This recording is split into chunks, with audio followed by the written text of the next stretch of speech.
Hi there, my name is Hannah and I'm the Education Director at the Needham Mathnasium. This December, while I've been stuck in the house, I decided to do a creative project to fill the time. I made a gingerbread replica of my home. As I was doing this project, I was struck by just how much math I was using. There are so many triangular pieces in houses. To solve for the different lengths, I used the Pythagorean theorem, or a squared plus b squared equals c squared. This helps me solve for the long side of a right triangle, also called the hypotenuse. I even used some more advanced math called trigonometry.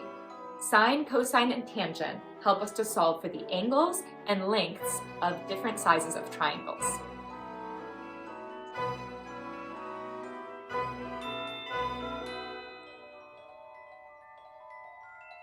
A gingerbread house might not seem like the most practical of applications, but a gingerbread house is really just a small real house, and these sorts of equations are used in architectural projects all over the world.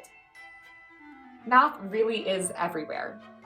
It's in our sports, it's in our art, and it's even in our cooking projects. From our Mathnasium family to yours, we wish you the happiest of holidays. Maybe you can even make your own gingerbread house. It's a fun math project, and it tastes pretty good too.